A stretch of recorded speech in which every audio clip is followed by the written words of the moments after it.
Waves परिषदेमध्ये मुख्यमंत्री फडणवीसांचा great ब्रिटनच्या विद्यापीठासोबत सामंजस्य करार। परदेशामध्ये शिक्षणासाठी जाणाऱ्या विद्यार्थ्यांना देशांतर्गत शिक्षणाची सरकारकडून व्यवस्था। ग्लोबल फिल्म फॅसिलिटी देण्याच्या संदर्भात राज्य सरकारचा महत्त्वाचा करार। राज्य सरकार DNEG आणि प्राइम फोकस यांच्यामधल्या करारामुळे जवळपास 3000 कोटींची गुंतवणूक महाराष्ट्रात। कर्जमाफीच्या मुद्द्यावरती उपमुख्यमंत्री अजित पवार यांचं पुन्हा एकदा भाष्य। शेतकऱ्यांच्या कर्जमाफीचं आश्वासन कोणी दिलं, अजित पवारांचा सवाल। कोल्हापूरमधल्या चंदगड विधानसभा मतदारसंघाच्या दौऱ्याच्या दरम्यान अजित पवारांनी कोल्हापुरी फेटा बांधून घ्यायला नकार दिला।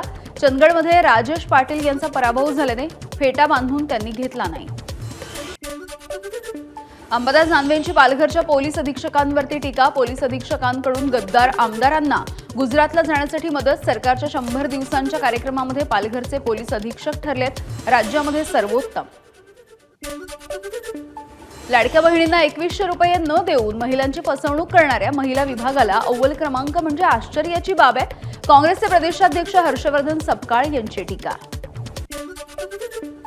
लाडक्या बहिणींचा एप्रिल महिन्याचा हप्ता येत्या आठवड्यामध्ये जमा होईल। मार्च महिन्याच्या नंतर नवीन आर्थिक वर्ष सुरू होत असल्यामुळे तांत्रिक कारणास्तव एप्रिलचा हप्ता थकलाय। मोदी सरकारच्या जातीय जनगणना निर्णयाच्या संदर्भात काँग्रेस कार्यकारिणीची आज बैठक। सरकारच्या निर्णयावरती आणि भविष्यामधल्या रणनीतीवरती चर्चा होण्याची शक्यता। रामराजे नाईक निंबाळकरांना साताऱ्याच्या वडूज पोलिसांचं समन्स। उद्या सकाळी 11 वाजता पोलीस ठाण्यामध्ये हजर राहण्याचे आदेश। मंत्री जयकुमार गोरे बदनामी प्रकरणामध्ये रामराजे यांच्यासह माजी आमदार प्रभाकर घारगे यांना समन्स। मंत्री पंकजा मुंडे यांना अश्लील मेसेज पाठवणाऱ्या अमोल काळे याला अटक झाली आहे। आरोपी पुण्याचा रहिवासी आहे। कॉल आणि मेसेजच्या माध्यमातून तो पंकजा मुंडेंना त्रास देत होता। बीडमध्ये धनंजय आणि पंकजा मुंडे एकाच मंचावर ब्राह्मण बहुउद्देशीय सभेच्या कार्यक्रमामध्ये दोन्ही नेते एकत्र आले आणि यावेळेला कार्यक्रमामध्ये दोन्ही नेत्यांची चर्चा झाली आहे। आमदार बापू पठारेंचं भोरजवळच्या बदेश्वर इथल्या 300 मीटरच्या रस्त्यासाठी आंदोलन। महापालिका कामाकडे दुर्लक्ष करत असल्याचा पठारेंचा आरोप आहे। सिंधुदुर्गामधून जाणाऱ्या नागपूर गोवा शक्तीपीठ महामार्गाला विरोध करणाऱ्यांना आमदार दीपक केसरकर यांनी झापलं। सिंधुदुर्गाचा विकास थांबवून ठेवू नका, दुसरं काहीतरी करू नका, केसरकर यांचा संताप आहे। फुले चित्रपट टॅक्स फ्री करा, जयंत पाटील यांची मुख्यमंत्र्यांकडे मागणी। महात्मा ज्योतिबा फुले आणि सावित्रीबाई फुलेंचा संघर्षमय प्रवास हा प्रत्येकानं अनुभवायला हवा, जयंत पाटील यांचं वक्तव्य। नागपूरमध्ये मुख्यमंत्री वैद्यकीय सहाय्यता निधीचा कक्ष। विदर्भामधील 11 जिल्ह्यांमधल्या लोकांना याचा फायदा होणार आहे। वैद्यकीय उपचाराच्या मदतीसाठी विदर्भामधल्या लोकांना आता मुंबईपर्यंत यावं लागणार नाही। नागपूरच्या कामठीमध्ये भाजप कार्यकर्ता मेळाव्यामध्ये रामटेकमधील माजी जिल्हा परिषद सदस्यांचा भाजपमध्ये पक्षप्रवेश। प्रदेशाध्यक्ष चंद्रशेखर बावनकुळे यांच्या उपस्थितीमध्ये प्रवेश। दुधाराम सव्वालाखे काँग्रेसचे सक्रिय कार्यकर्ते। मुंबईच्या विलेपार्लेमधील जैन मंदिरावरती 5 मे पर्यंत कारवाई न करण्याचे हायकोर्टाचे आदेश आहेत। महानगरपालिकेनं हायकोर्टामध्ये प्रतिज्ञापत्र दाखल केलं असून सुनावणी सोमवारपर्यंत तहकूब। ठाण्यामधल्या ज्युपिटर हॉस्पिटल विरुद्धची याचिका हायकोर्टानं फेटाळली। खंडणी वसूल करण्यामध्ये कोर्टाचा वापर नको अशी याचिकाकर्त्याला तंबी।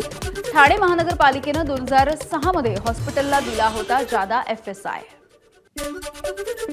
9 महिन्यांच्या नंतर पूजा खेडकर आज कमला मार्केट पोलीस स्टेशनमध्ये अटकपूर्व जामिनावरील सुनावणीच्या दरम्यान न्यायालयाने दिले होते चौकशीला बोलवण्याचे निर्देश। तर आपल्यावरती झालेले सर्व आरोप हे बिनबुडाचे आहेत। दिव्यांग प्रमाणपत्र दिल्याच्या नंतर UPSC तात्काळ स्वीकारत नाही। नाव बदलल्याचं पूजा खेडकरकडून लंगड समर्थन। प्रमाणपत्र खोटं असल्याचं UPSCनं कधीही म्हटलं नाही, पूजाची माहिती।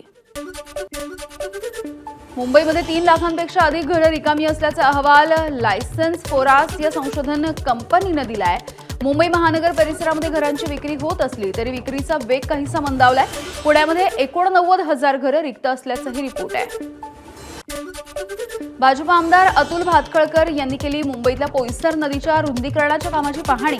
15 मे पूर्वीपर्यंत नदीमधला गाळ काढून रुंदीकरणाचं काम पूर्ण होणार आहे। धाराशिवच्या भोगावती नदीमधला गाळ काढायला सुरुवात झाली आहे। पालकमंत्री प्रताप सरनाईक यांच्या हस्ते शुभारंभ झालाय।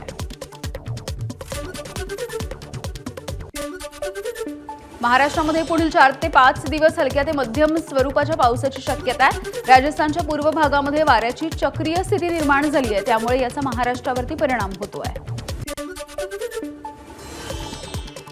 बीडमध्ये बाजारभाव नसल्यामुळे शेतकऱ्यांना कांदा साठवणूक करण्याची वेळ आली आहे. आष्टी तालुक्यामध्ये मोठ्या प्रमाणात कांद्याचं उत्पादन, मात्र बाजारभाव नसल्यामुळे शेतकऱ्यांना योग्य दर मिळण्याची अपेक्षा आहे. परभणीच्या पेडगावमध्ये पाण्यासाठी तरुणांचं शोलेस्टाईल आंदोलन. गावामधील पाण्याच्या टाकीवरती चढून केली पाण्याची मागणी. पोलीस अधिकारी ग्रामसेवकांच्या आश्वासनाच्या नंतर आंदोलन मागे. अमरावतीमध्ये शेतकऱ्यांच्या प्रश्नावरती ठाकरेंची शिवसेना आक्रमक झाली. पश्चिम विदर्भामधील प्रत्येक जिल्ह्यामध्ये ठाकरेंच्या शिवसेनेचा ट्रॅक्टर मोर्चा. ग्रामीण भागामधील शेतकरी सुद्धा ट्रॅक्टरसह मोर्चामध्ये सहभागी. आळंदीमध्ये पुन्हा एकदा इंद्रायणी नदी फेसाळली. लाखो भाविकांचं श्रद्धास्थान असलेली इंद्रायणी सातत्याने प्रदूषणाच्या विळख्यात. कंपन्यांमधून सातत्यानं केमिकलयुक्त पाणी नदीमध्ये सोडलं जात आहे. ठाणे महानगरपालिका हद्दीमधील कचरा प्रश्न पुन्हा एकदा ऐरणीवर. बाळकुम गावामधील ग्रामस्थांनी कचरा डम्पिंग करायला पालिकेला प्रशासनाला विरोध केलाय. महानगरपालिका अधिकाऱ्यांना ग्रामस्थांनी घेराव घातला. ठाण्याच्या मानपाडा इथे मोठा अपघात टळलाय. मेट्रोचं काम सुरू असताना एक क्रेन कोसळली. क्रेन धावत्या रिक्षावरती आणि गाडीवरती कोसळली. सुदैवाने जीवितहानी टळली आहे. बीडच्या अंबाजोगाई तालुक्यामधल्या येलडा इथे मुलाकडून वयोवृद्ध आईची हत्या झाली आहे. घरगुती कारणावरून हत्या केल्याची माहिती. आरोपी पोलिसांच्या ताब्यात. नाशिकच्या जेल रोड परिसरामध्ये एका तरुणावरती प्राणघातक हल्ला. तरुणाचा मृत्यू झाला असून एक जण गंभीररीत्या जखमी झालाय. जुन्या भांडणामधून डोक्यामध्ये दगड घालून हत्या झाली आहे. बीडच्या परळीमध्ये कुऱ्हाडीनं वार करून एका महिलेची हत्या करण्यात आली. दारूसाठी पैशांच्या मागणीवरून पुतण्यानंच आपल्या चुलतीचा खून केलाय. या प्रकरणी शिरसाळा पोलीस ठाण्यामध्ये गुन्हा दाखल झालाय. कोल्हापूरच्या चंदगड वन परिक्षेत्रामध्ये 100 गावठी बॉम्ब नष्ट. जंगली जनावरांची शिकार करण्यासाठी हे बॉम्ब वापरले जात होते.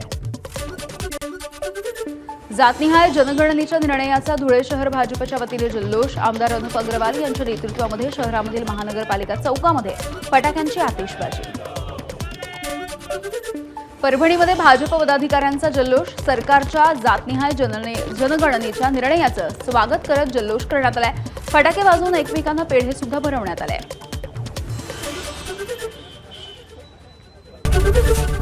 एबीपी माझा, उघडा डोळे बघा नीट.